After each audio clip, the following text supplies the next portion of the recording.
L'armée fait sa transformation digitale et tous les corps armés sont concernés. Lors du forum Innovation Défense à Paris, nous avons découvert des nouveautés pour l'espionnage et les renseignements de demain. Au cœur de ce milieu très sensible et confidentiel, 3 innovations ont retenu notre attention. EarthCube, qui développe des solutions de surveillance géospatiale, prépare le terrain en analysant les menaces pour nos espions. On est sur une tendance où il y a de plus en plus de capteurs, que ce soit aériens, drones ou satellites, donc de plus en plus de données qui remontent vers l'espion, pas seulement du futur, mais l'espion de 2018. Et donc il y a une vraie nécessité d'être capable de filtrer l'information qui nécessite réellement à l'espion du futur, à l'humain, d'analyser. Donc l'espion du futur, il aura de plus en plus besoin de ces outils de filtrage et d'alerte pour se focaliser sur ce qui est réellement important pour sa mission.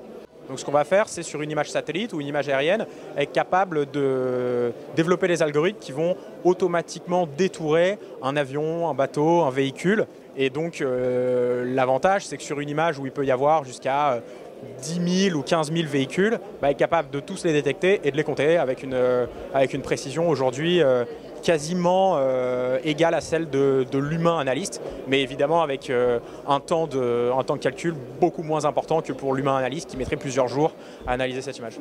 On suit des sites stratégiques un peu partout dans le monde pour remonter des alertes quand il y a une augmentation de l'activité du nombre d'avions, une augmentation de l'activité des bateaux, ce genre de choses. Donc à chaque fois, l'idée c'est qu'on est face à un mur de données, beaucoup d'informations qui arrivent à l'utilisateur, et nous on propose un premier filtre pour seulement lui permettre de se focaliser sur ce qui est vraiment pertinent.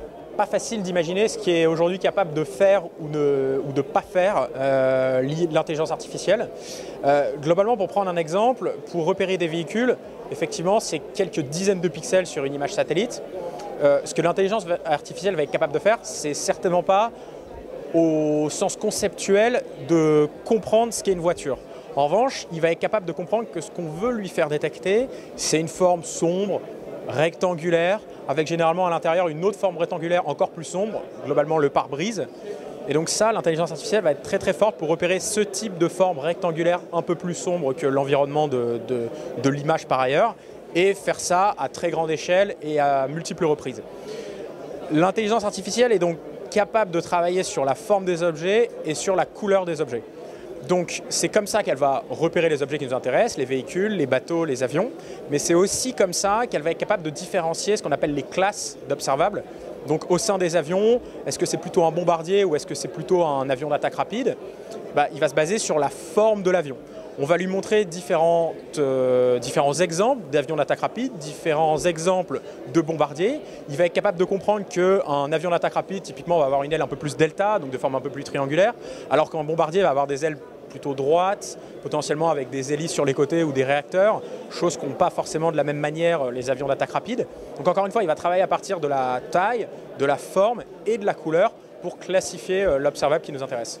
De son côté, Thales, le géant français de l'aérospatiale, a conçu une solution pour permettre la communication à distance en terrain hostile.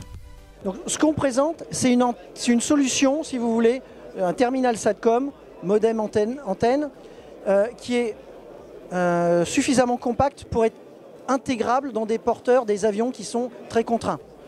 Le fighter Rafale par exemple.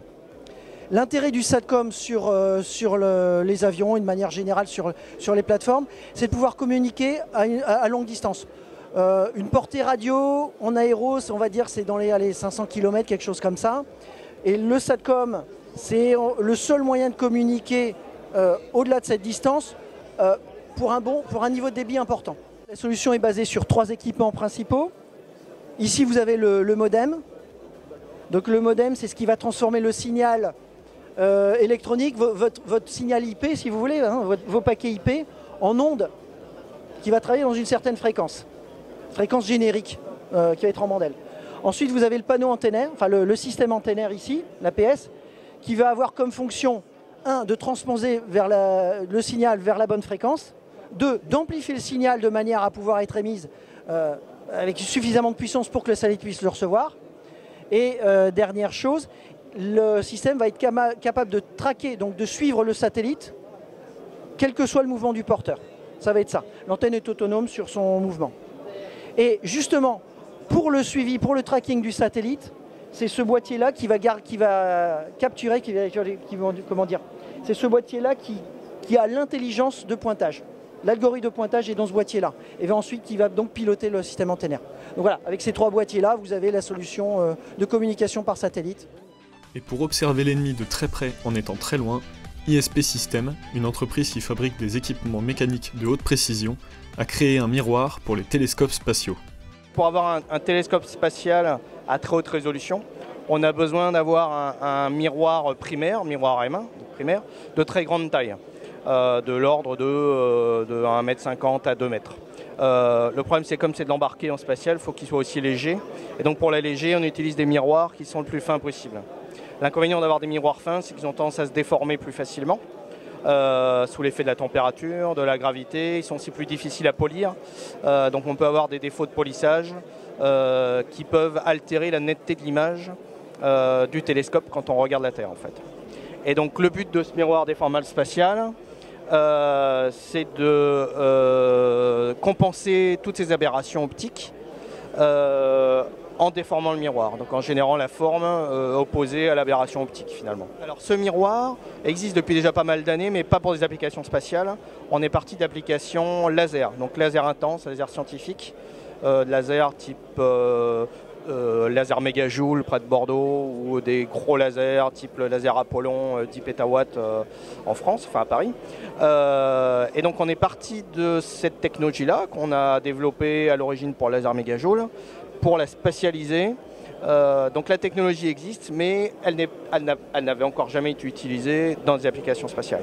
En fait, ça va permettre d'observer l'ennemi de manière très fine de par la très haute résolution. Et après, pourquoi cette techno-là est intéressante pour l'armée? Parce qu'en fait, on est sur un miroir déformable qui utilise une technologie qui permet de conserver des corrections optiques hors énergie. C'est-à-dire qu'on a des consommations énergétiques dans le satellite qui sont très très faibles. Et en fait, on n'a besoin d'énergie que si on vient changer la forme du miroir. Mais si l'aberration ne change pas, on n'a pas besoin non plus d'énergie. Autre point, on a une technologie qui intrinsèquement est redondante. C'est-à-dire que même si on a un actionneur, voire 2, 3 actionneurs qui sont défaillants, on pourra quand même continuer à corriger avec le reste des actionneurs. Donc en termes de fiabilité, c'est aussi un énorme avantage. Et évidemment, quand on est dans l'espace, c'est un des points primordiaux, puisqu'on ne peut pas effectuer de réparation une fois que c'est lancé.